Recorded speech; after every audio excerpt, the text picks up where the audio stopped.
Today's episode is full of tips and wild things that you've probably never associated before with how you can assess your body and know if it's giving you the right stability and the right mobility in certain joints so that you can be a strong, fast, injury-free runner forever, you guys. So let's dive on in, break it down, and build it up together.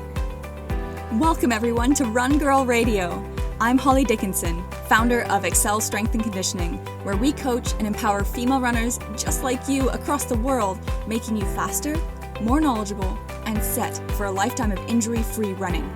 Each week, I will be bringing you impactful information, creative solutions, and juicy running tips to get you one stride closer to your highest running self. Knowing that when curious and strong women are equipped with on-topic information and innovative solutions, there is no stopping us. Consider me your personal running coach in your back pocket. So join me and get ready to bust down some barriers, laugh at some running real talk, and get excited and energized as we have some fun finding our way together through this wonderful world of running. Welcome back, everybody. Run Girl on your radio. And today we are going to dive into, yes, you know it, the joint-by-joint approach, and dive into exactly what it means. What does mobility actually entail, and what's the true definition of it, and some real-life examples too, with how it pertains to your joints and your body. Also, the same thing regarding stability, because it's not being rigid and stiff, and that's what a lot of us pair that true definition of world definition of stability, but regarding our joints and our body and our ability to withstand certain things. We're going to go through what the joint-by-joint approach looks like for you, your whole body. You can literally go from your hands all the way down your spine, through all the joints to your feet, and know exactly which one needs to be stable and which one needs to be mobile, which is going to be huge for you, especially as runners. And then we'll dive into exactly what that means for most runners and how best to apply it, because it's not necessarily just knowing the thing, it's how do we pair it together with what you're doing the most. Sound good? Awesome. From there, I'll give you some break it down, build it up, step-by-steps, that will get you into understanding where your baseline is and know exactly what to do from start to finish so that you feel confident in knowing when you don't feel stable and don't feel mobile in certain areas, maybe what the cause is, or at least to know that there is a correlation with the cause of this joint-by-joint approach too. Brilliant. Sound good? Let's dive in. Okay, so my question to you, what the heck is mobility? It's something I talk about a lot on our Instagram page and educate a lot on, but mobility is how far you can move a joint under your own body's control without external influence. Let me say that again. It's how far you can move a joint under your own body's control without external influence. So a classic example of this is, do you squat better with just in the air, just with your body weight? Or actually does it help having a weight to get down into that position and get you kind of feeling really secure in the movement? And we could probably argue that, your air squat, if it tests better, then you have better mobility than a loaded squat. Now, that's kind of a weird example, but basically mobility is how far you can move a joint with control. So say also, another example, if you're laying on your back and you keep both legs bolt straight out ahead of you and you raise one foot as high as you can, one leg as high as you can off the ground. This is testing the hamstring, that muscle in the back of your upper leg. Now, if you get to a point where you're like, oh, I'm not quite reaching 90 degrees, but then if you were to grab the back of your leg and pull just a little further, if you had more range, then we know you have maybe good flexibility, or maybe not quite great. We should be getting past 90 degrees ideally for that joint's range of motion and for the hamstrings. But that in that end range, the fact that we can get from active raise to even further, then that means actually we can gain more mobility by gaining strength in that end range of the motion, and we can be so much stronger and prevent injuries, because usually that little end range of motion where we can actively lift it versus where we can push that movement to, that is where most of us get injured, especially in contact sports. And so that's where we need to strengthen mobility. We need to have that control without external influence or without that hand pulling that leg up. Now let's talk about stability.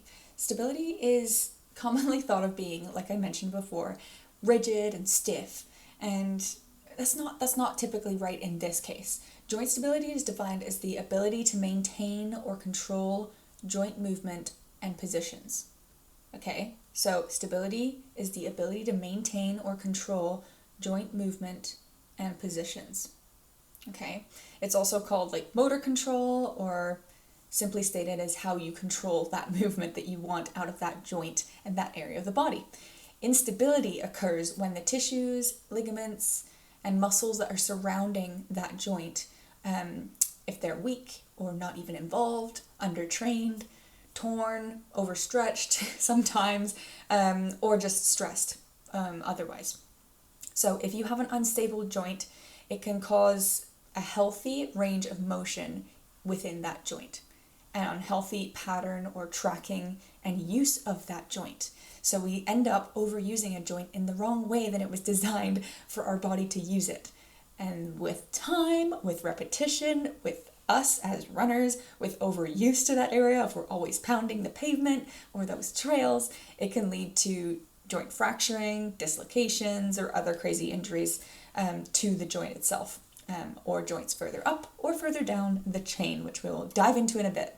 So stability is improved through teaching muscles and the joints around, the muscles and ligaments and everything that are around that joint to contract when it's needed. And by improving strength, we improve stability, okay? And that would be strength through full range of motion, and really practicing motor control patterns. So a lot of different things. You're probably like, what does that mean? But let's kind of dive into then what the joint by joint approach even is, okay? So the joint by joint approach was actually created and developed by strength and conditioning coach Mike Boyle and physical therapist Gray Cook. Now, actually, it's kind of wild because Gray Cook, both of these men have been foundational on all the education that we learned through the kinesiology degree and through NSCA, CSCS, and more deeper training on strength and conditioning. But Gray Cook is basically, he's a practicing physical therapist. He's also an orthopedic certified specialist and a certified strength and conditioning coach, and kettlebell instructor as well. He's actually the founder of the functional movement system, which is what we use in our intake assessment of all of our runners. We use a piece of his training tool as well. But the Functional Movement Systems is a company that promotes the concept of movement pattern screening and assessment. So brilliant on that front. Now, that's Gray Cook. Now, Michael Boyle, another legend, he's one of the foremost experts in the field of strength and conditioning and functional training and in general fitness as well. So definitely two that you would want to check out if you're curious on more strength and conditioning and want to know and dive deeper into that work as well. But they developed and created this method, the joint by joint approach, that allows us to take a zoom out and zoom in at the body. So it's a framework that tells us generally if a joint needs to be stable or mobile, okay? Kind of like what we talked about earlier, what the joint is responsible for doing, what its main job should be. So here we go. We're going to go from the ground up. Are you ready? So the foot, and let me just tell you, let's pause. Each of the joints alternates. It alternates its purpose, if it's stable or mobile. So we're going to flip-flop between each joint from all the way from the ground up. So, okay, the foot, it needs to be stable. The ankle needs to be nice and mobile. The joint above is the knee, that needs to be stable. The joint above is the hip, it needs to be mobile. The lumbar spine, so the lowest part of our low back, needs to be stable. The thoracic spine or mid-back needs to be mobile. The cervical spine or the neck needs to be stable. The scapula-thoracic joint, basically the shoulder blade on the rib cages, needs to be stable. And the shoulder joint itself needs to be mobile. Traveling down the arm, the elbow needs to be stable, and the wrist needs to be mobile. And then lastly, the hands. The hands need to be stable. Brilliant. So when we look at runners, what do we tend to see as the biggest challenges as runners?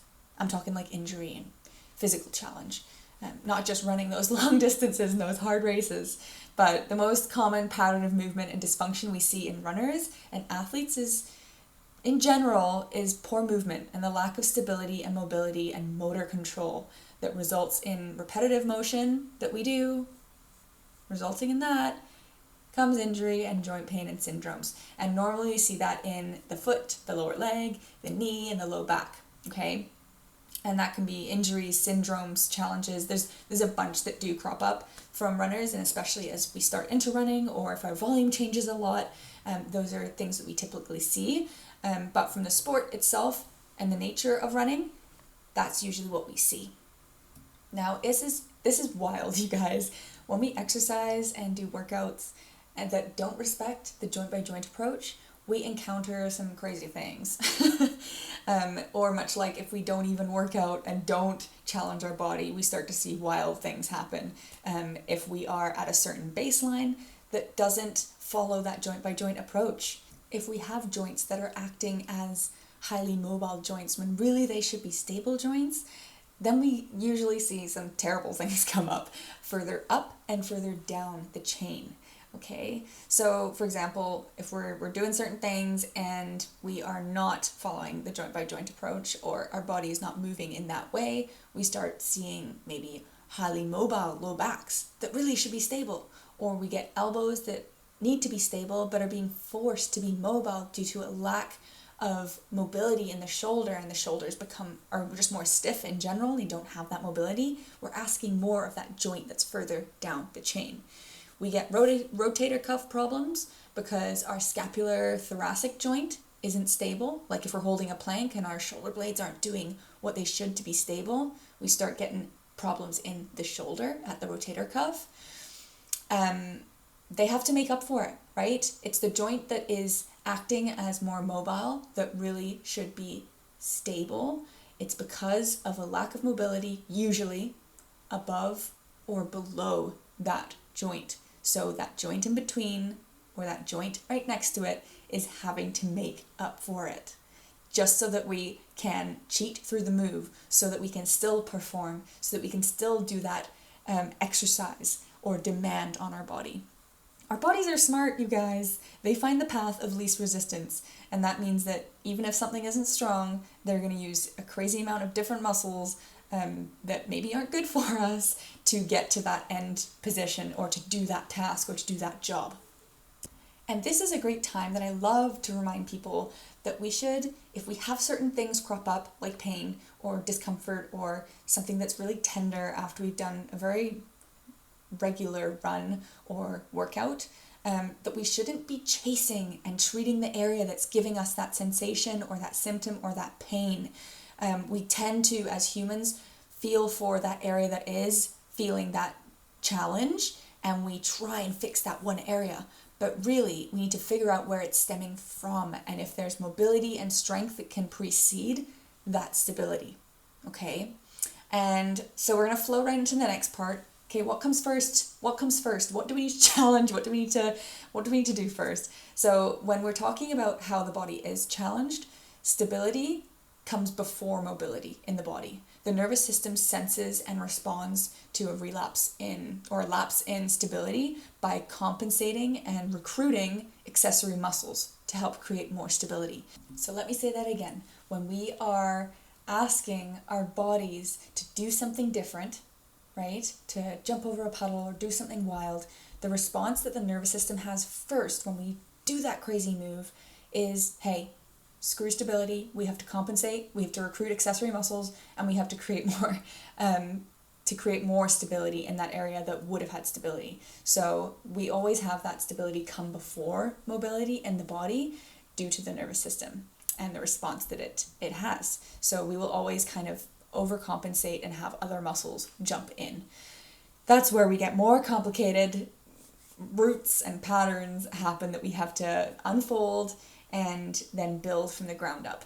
So stability becomes before mobility when we are reacting to something, but mobility comes before stability when we are building you up from the ground. So when you're actually creating a training plan or thinking about, okay, I need to get more mobile, and I need to get more stable in some of my joints. Maybe my knees really hurt, and I know that my hips aren't very strong, my glute medius aren't very strong, and if I do some of those moves, I'm really tired. So maybe that's the source of the knee challenges that's going on further down in the chain in the joint by joint approach. Have you ever baked a cake but left out an ingredient? Right? How did the cake turn out? So physical medicine is kind of no different. We need to implement all ingredients at the right time to get the optimal results. And for most people, most athletes that we see, the pain is not the result of a single accident or incident. Unless it truly was, unless you did jump off a curb wrong and you rolled your ankle, that's the world happening at your body. But if it's a repetitive movement and you hadn't been in a car accident that was the cause of the reason that you were in to an appointment, having to have your joints assessed and things feeling like they're out of whack, then it's usually the result of a process of several things that's coming to a point where you're perceiving the pain, right? It's because of several years of the fact that you haven't strength trained. Now you're starting to feel your knees are doing something funky and things aren't tracking properly. Now we need to kind of dive into it. So after your pain is reduced and your mobility is improved, that is the appropriate time to begin exercise to strengthen the muscles and improve motor control, okay? So we need to be able to begin with the mobility and then add the stability. So the mobility must come before stability. And I know I used the example there of if you're in pain, even if you're not in pain, even if you have some areas that are compensating, there is that importance to do the mobility before you throw on the motor control patterns afterwards to create that stability of what you've just gained from the mobility, to get to your highest running potential, you guys, because that's what we're trying to do here. So you got to break it down, like I say, you got to break it down before we build it up. And even with some of our most advanced ultra runners, we have to pare it right down to the basics. And we have to get that mobility under control, and then we have to build it up, okay? However, these lists, like I said, are guidelines for the joints, but when dysfunction is there and it's present, you may need to add mobility to a joint that maybe typically needs stability, or vice versa. So that there are different cases, and your practitioner or your physical therapist will go through that with you if you have a case that just needs a little extra love and attention. But this is going to apply to most of you, okay? Unless you have been in a, ankle roll situation on top of these patterns that you've never had checked too. Okay, so let's go through some step ones and some step twos for how you can go through fixing this, implementing this, and changing this so that you are moving forwards with your injury-free running self, okay? Step number 1. You got to get a movement assessment. You got to know how your body's moving right now. You need a baseline. You need to see and have a little clear sight through the lens of what's going on with your body now. And we're huge advocates for exercise testing. And actually we use Gray Cook's FMS testing in our runners test battery. And Gray Cook, like I mentioned before, he's one of the gentlemen that actually created this joint by joint approach theory and application. So it's a great way of quantifying movement, the FMS testing that we use, and it's also a great test to do again in the future. It's a test retest, and I love to video our athletes that start on with us as to how they're doing now, and then in the future we'd run it again.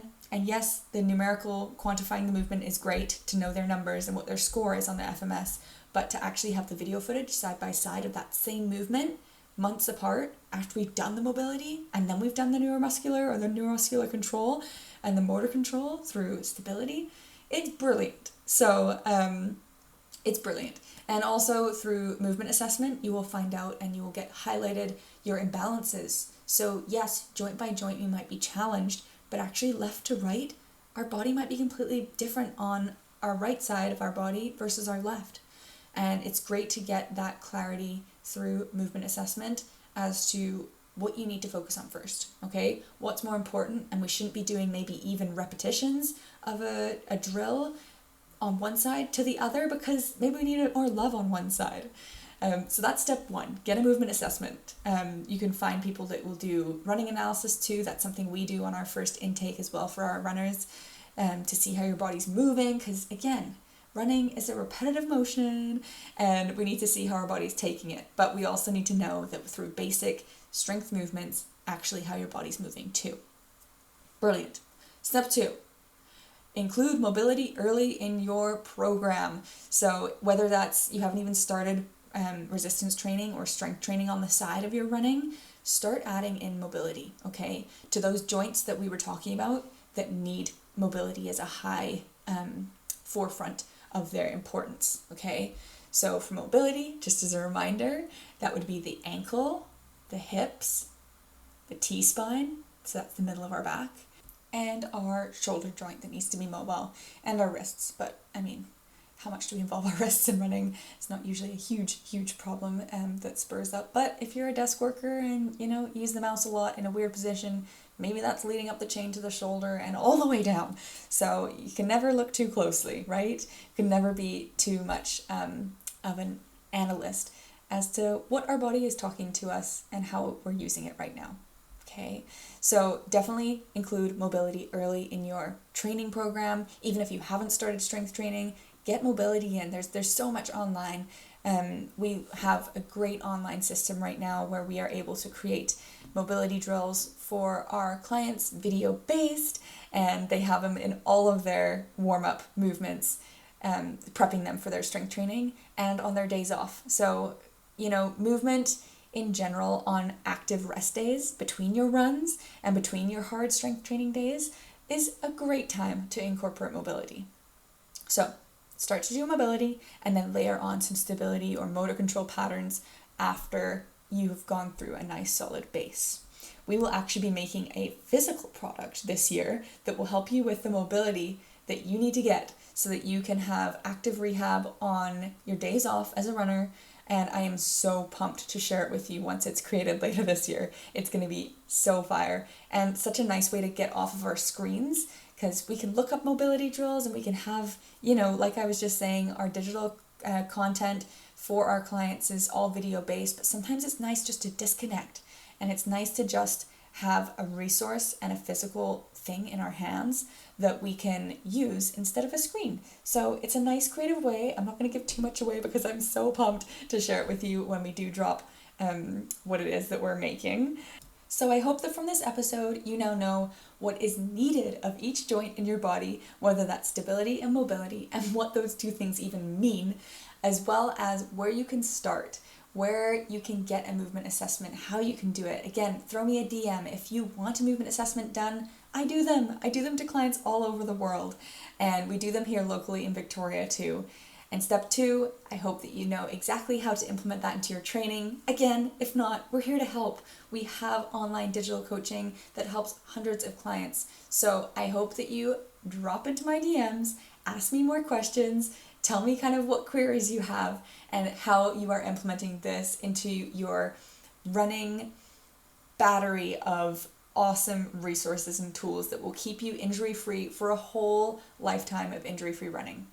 You guys rock. I hope you have an awesome week, and I'll talk to you next time.